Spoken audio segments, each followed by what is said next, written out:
Welcome back. Today we're going to take a look at some stuff to do with the mob AI. We've got a few errors we need to clean up. A lot of you have mentioned some of those to me, and we got to clean some of that up. And then there was also a question where someone asked about team numbers on AI perception. Now you'll notice in a previous video on PvP, we added team numbers for figuring out who gets damaged and who doesn't, but it didn't have anything to do with the AI perception. So in this video, we'll be showing how we can use AI perception to do that. And it took a little C++, so we are going to need to update the plugin. If you've done this before, remember we come out here, we download the newest one. It's 2019-01-13. And so I've already downloaded it here, and we're going to update it. So we're going to go into Plugins, delete the OWS plugin folder, come back to the zip file, go into Plugins, right-click, copy, and we're going back, right-click, paste. This plugin adds a few things. One that we haven't enabled yet in our project here, but I want to make a quick note of it. So I added a replication graph. It's a very basic replication graph, but it is better than what we had with the built-in system, and it's enabled in the config default INI. I just want to show that to you in case you do need to disable it. Again, it won't affect our tutorial project, but it will affect any new projects if you start with the 1.13 version. It's here in default engine INI, and it is this line right here. So this script online subsystem utils IPNet driver, replication driver class name. So this basically swaps out how the replication system in UE4 works, and so it uses OWS replication graph instead of the normal built-in replication driver. So we haven't added that to our tutorial, though we probably will before we actually try to use this online, because it's going to minimize our replication CPU usage. So just wanted to make everyone aware of that change. So it's going to go back here, and I'm going to open up the project. Now, one of the problems here, and we'll run through it to show what it's doing, one of the problems a lot of people have noticed, and I have noticed as well, is that you can get into these cases where the mob spawners just keep sitting there spawning mobs over and over and over again. So they keep getting duplicated, and then they fight with each other, and it's a big mess. And so I have something that's going to get around that. It's too bad there's not a better way to handle this, but I'll show you what the issue was. First, let's play it real quick. I don't like nighttime. So I'm going to go change this, pull out the 3600.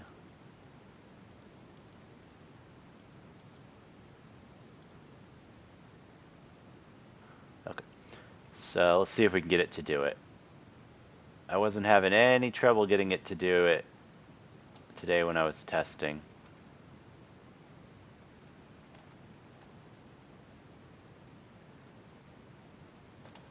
Really?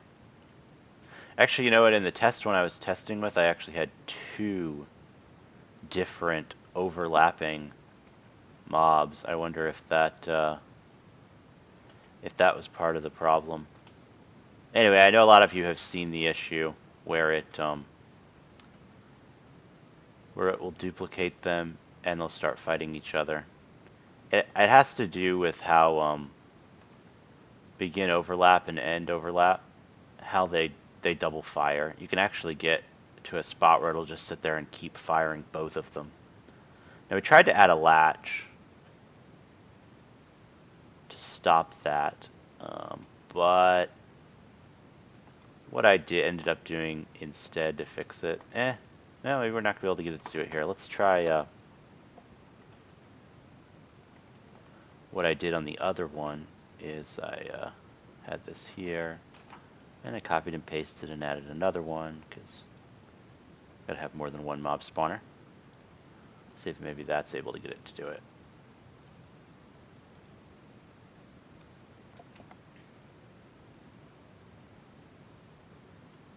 So it should spawn another one over here. Yep. See if the two of them together are what's going to get it to do it.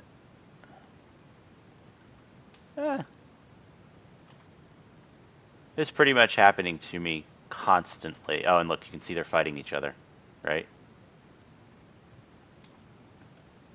No, I thought they were. And the other one, yeah. Yeah, see, they're fighting each other. I can't seem to get them to double spawn here. Interesting.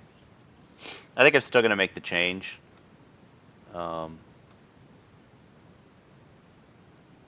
What it basically does is it stops using the overlap. But it is interesting that this project is behaving pretty well and the other one isn't. Maybe we won't. Maybe we won't. Oh, I think we got it. We did. There we go. See? It's just interesting that this one was so much more difficult to get to it, but you see that? Look, and now they're just spawning like crazy. Okay, I'm glad we were able to do it so I could show you what was happening. When I was testing earlier, I was able to get it to do it almost every time. So what we're going to do is we're first going to go and we're going to fix that one. So we're going to the mob spawner. And what I basically did is I came here and I unhooked these, right? So now we're saying, you know what, let's not use that anymore. And then the other issue here is I want to add a detection started. So part of the issue is that they shouldn't start up right away. We need a little bit of a delay. And then we need count of mobs spawned. And we'll make that an int. Okay, so what we're going to do is we're going to come up here and we're going to pull this over a little bit. And we're going to add a delay, basically so that as the map is initializing, it's not starting to spawn mobs instantly. And this currently only despawns mobs, but we're going to be modifying it to spawn them too. And so then what we'll do is we'll set this latch and we'll say, okay, detection is started, and we'll set that to true. And then what we'll do is we'll come down to our spawn mob and dump that, and we'll give ourselves a little bit of room. Oh, I see something different. Okay. Unpause. Yeah, anyway. Okay, so we'll grab this, and we'll say branch. And so we're only going to start spawning them after the detection is started. So we're basically giving as the map's loading, because I found that there were a lot of weird things that were happening while the map was loading. So that's good. And then what we're going to do is we're going to modify our count.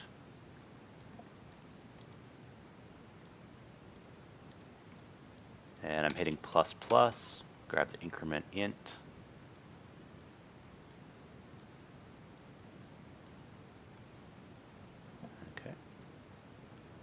And we also need a little more. Okay, that looks good. And then let's come back up here.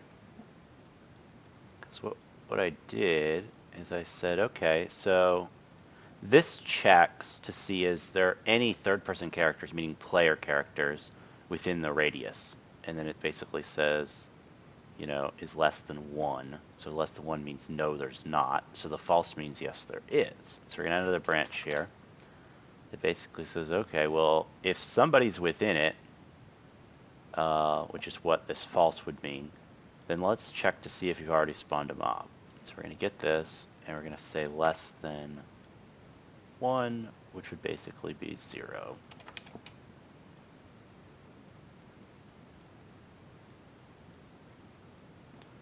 And then we'll call spawn mob. So what we're basically doing is we're stopping using this and basically having something pull. So this one's going to take a little bit more CPU, but it's going to end up being a little more accurate. We tried to latch this, but I think what ends up happening is these things can run in parallel, meaning that while the one before it got to the latch, the next one was already to here. So anyway, this method seems to be a lot more stable, even if it does take a tad more CPU. And you could, this is set to 2 seconds. You know, we have a really small radius here. When you have a bigger radius, you could potentially, you know, change that number to a higher number, so they're not constantly running. Okay, so then also when we despawn, okay, we don't need these timer things anymore, so we're dumping those. We don't need the print string, and when we despawn, we're actually going to want to decrement the count.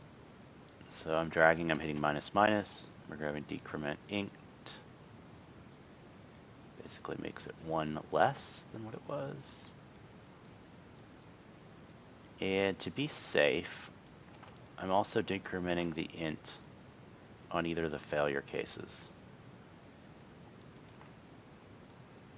which is here and here, to make sure it doesn't get stuck. And that's just checking to see if the references are still good. So I think this is going to be a lot more stable, and get rid of that problem where they were duplicating. Let's give it a try. Might be a little hard to tell though, since it wasn't constantly doing it, where in the other project it was. But basically now it's waiting until that polling hits. Just going to stop those cases where we're sitting at the edge and it's duplicate firing, because now it just fires on the polling. So the latch is safer.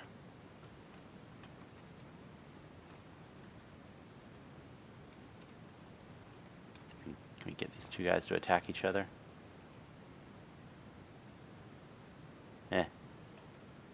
Might not be able to. But anyway, they will, and here's why. So let's go into our mob, and I'll show you the problem. So in the mob, there is this AIPerception. And if you remember, we had it neutrals and friends, neutrals and friends. It's because we weren't defining these, and so no one was defined as an enemy, so we just checked them all. It was a temporary measure. We're actually going to do it the right way now.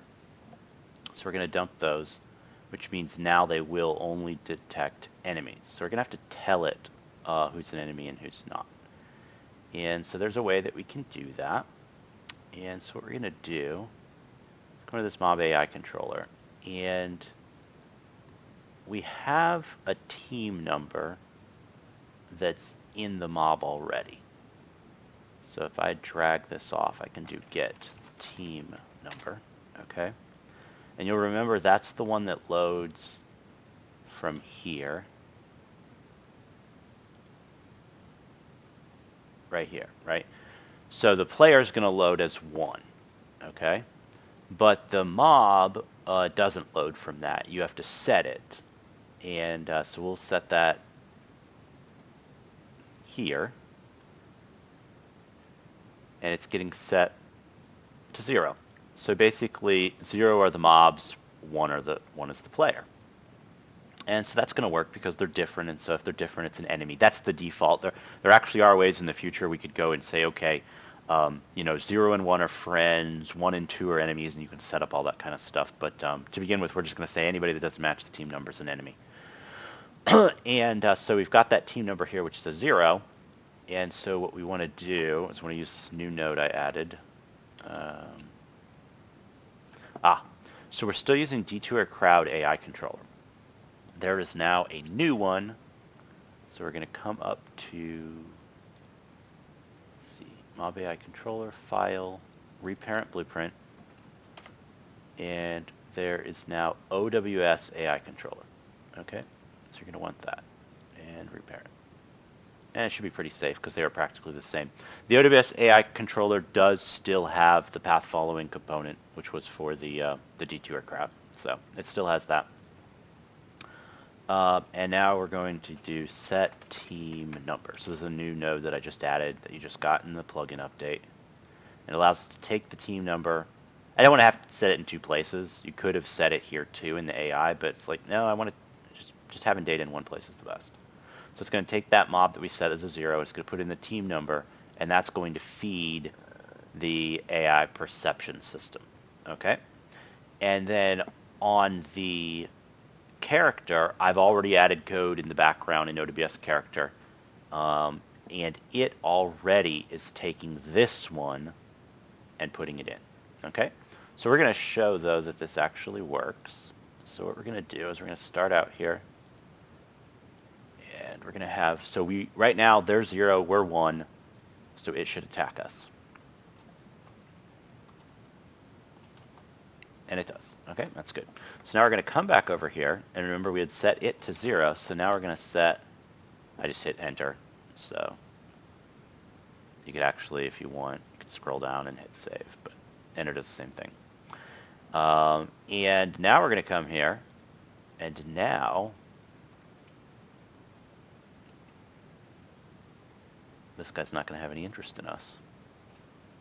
See? It's like, hey, attack me.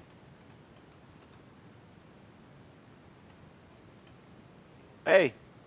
See, so basically now what happened is we're both on team 0, and so we've set the AI perception to say, I'm not interested in you. And so it's not even, since we told it to, if you remember how this works, on the AI perception, remember we have sight and we have hearing. Both detect enemies, and then it goes down here to this on target perception, update AI perception. So this isn't even getting called. So it's also lowering the processing that we have to do. So this isn't even getting called because now we're considered a neutral or a friendly, and so it's not even calling it, and so it's never able to set us. Somewhere here it sets us, set target. So it's never able to get to set target, or it's never able to set a noise location to go look at, remember from the noise stuff, because we are on the same team. So we can go back here, make sure we set our team back. Just wanted to show that it was working. I'm hitting enter. And so now it should be back to attacking us.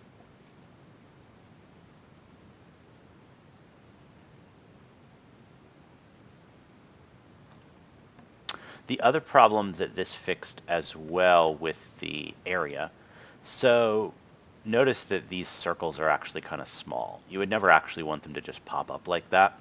But what would happen is the characters would start inside it, never cross it, and therefore it wouldn't start spawning. So not only does it fix the double spawning, it also fixes the fact that you could start within the spawn and never cross the barrier to get it to spawn. But now what we can do is actually come here and make them better sizes. So I'm going to put 200, 200, 200, right? So now at least all the way back here we'll make it spawn. And we'll come over into the second one. We'll give it a bigger radius as well. Now I think what we also need to do as part of that is this mob spawner, let's go into it, has some settings for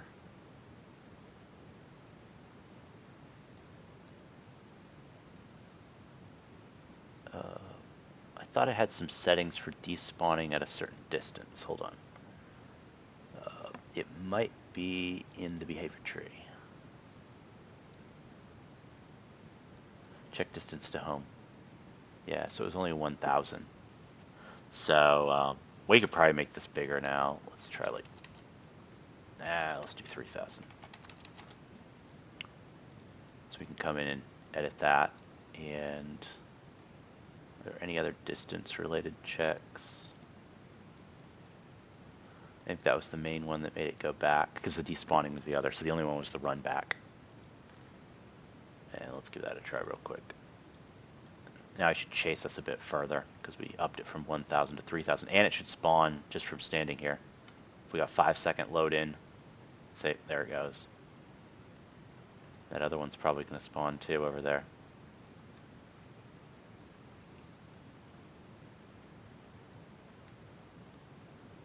Don't remember what its perception distance is.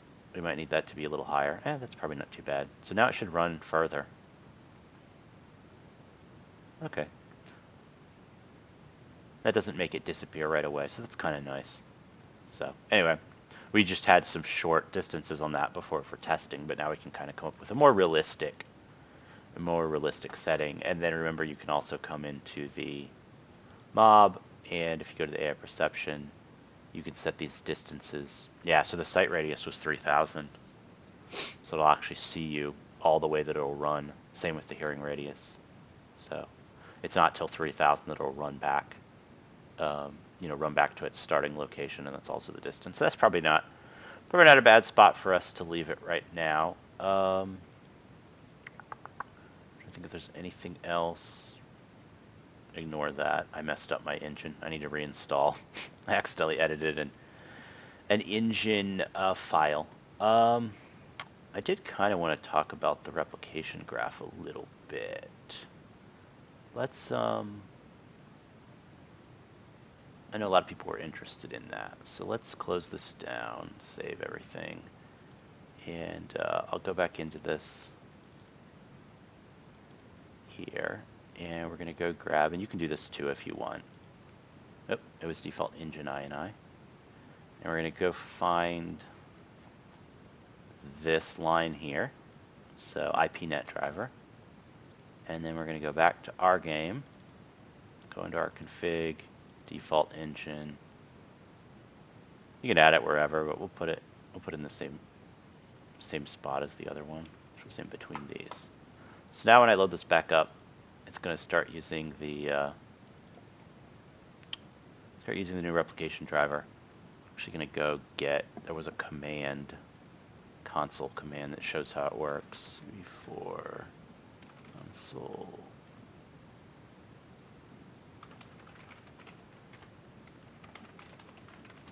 I can probably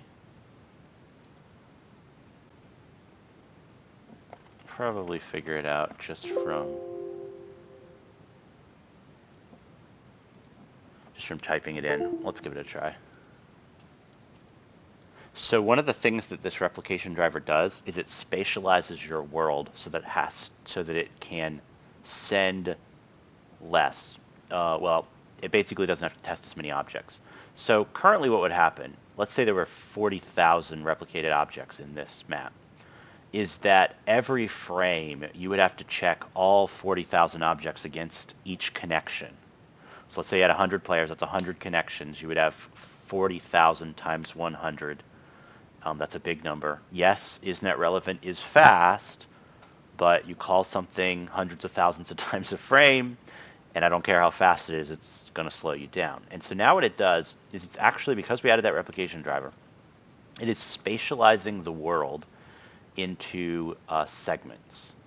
And I believe the default segment size is 1,000, so pretty short. 1,000 is like maybe from like here to here, right? It's 1,000 is 10 meters, so 30 feet. So it's not that far.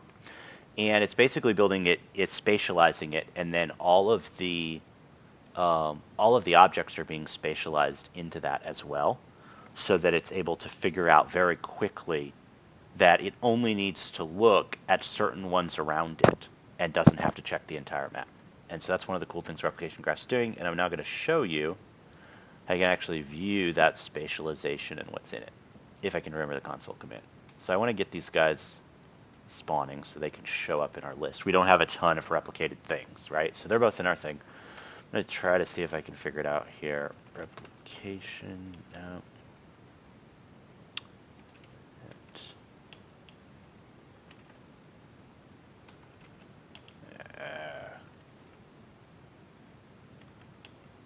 Replication graph reload. Remember what it was. It's like print. Yeah, the IntelliSense isn't good on this one. Replication graph print all. Yeah.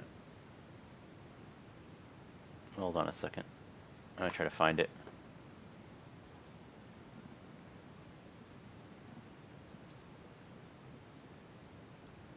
I know where it was. Let's see.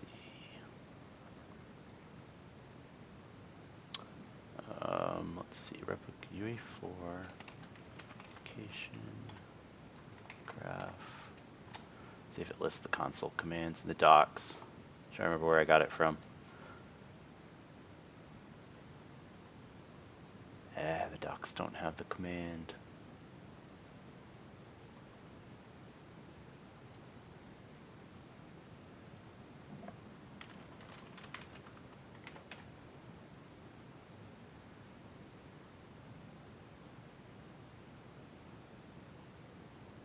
All the lists people have online of console commands are not new enough.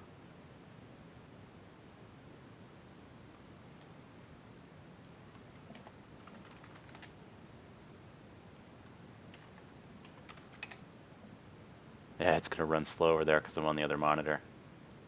So everything's going to run slow. Let's check this one.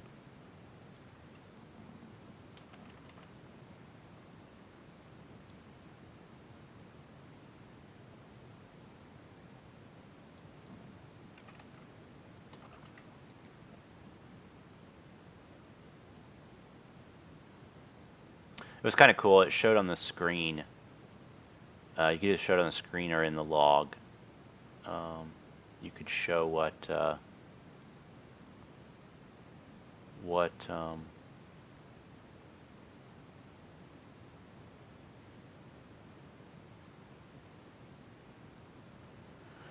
it was splitting up and spatializing everything into. Did I watch it on Twitch? No, it's newer than that.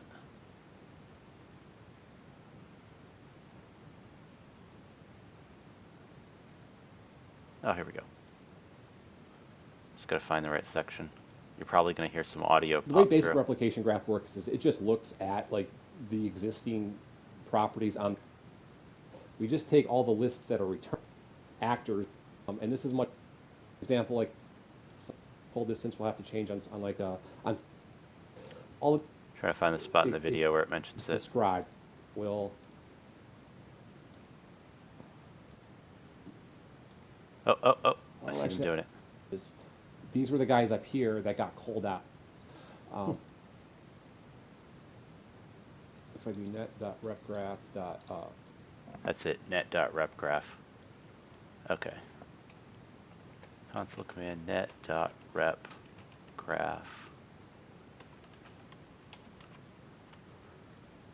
And we can do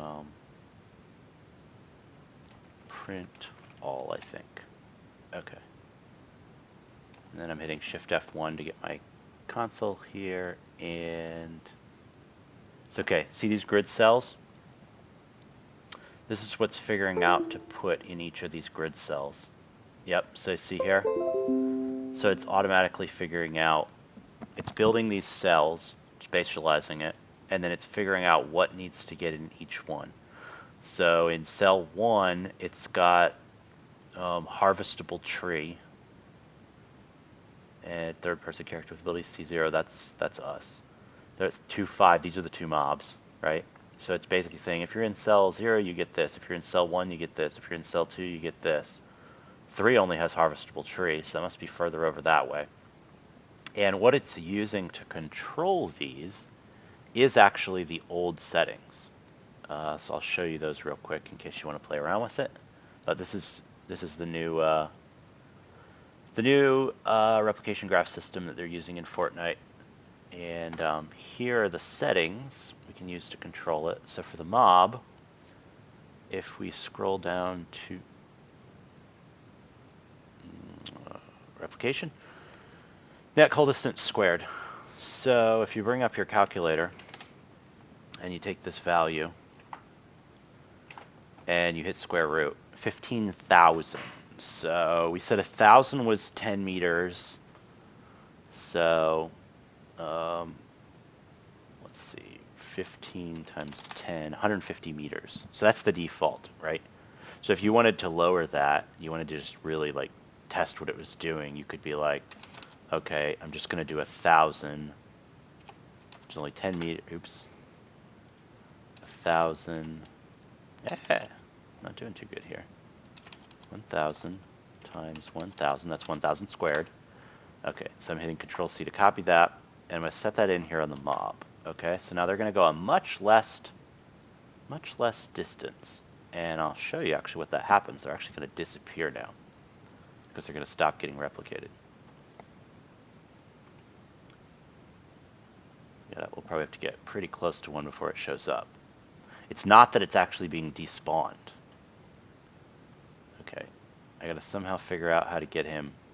Yeah, well, there we go. See, it's not much distance at all. So that's actually not him being despawned.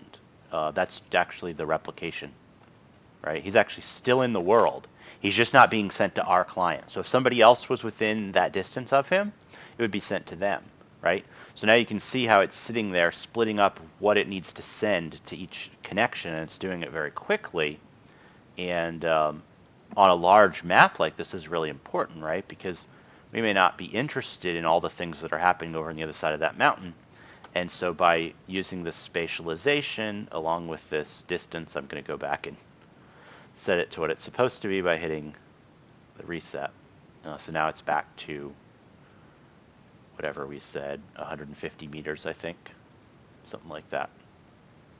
So anyway, that's how you can control that. You can also control the update frequency and the minimum net update frequency. Those are actually taken into account. It pulls these old values and pulls them into the new replication graph. So you can actually control it with these settings. So there's a lot of stuff you can do there to that's going to really help with how much we're replicating and how much work the server has to do to figure out who to send to what. So I just wanted to mention that because a lot of people had asked about replication graphs, and so that's in there now. Now for a production game, you'd probably want to go into the replication graph and potentially add some custom rules around certain types of objects you might have. This one just has rules around the basic stuff, which is spatializing actors, dealing with always relevant, and dealing with relevant to owner, right? Or relevancy based on owner, meaning that let's say you have a weapon that's not a component. All components are automatically using the relevancy of their parent. But let's say you had something they were holding that moved around with them, but it wasn't a component. It was actually an actor in the world, like a weapon actor. You could say, hey, the weapon's moving with the person, so don't figure out how to replicate it separately. Replicate the weapon anytime that the player's replicated, which is important because you wouldn't want to replicate the player without the weapon. So it just does the basic stuff, nothing special. When I add my new projectile system, I'll probably put in some custom rules for that. So you're good to start, but you may at some point need to add some custom rules for special things that you do that aren't normal in your system. So I just want to talk a little bit about the replication graph. And now our mob spawners are behaving a little bit better. I feel better about that. And also we now have the ability to take the team number system that we started building when we did the PvP for damage, and we now can take that same system, and now we're using it for the AIPerception, which is really great. So until next time, see ya.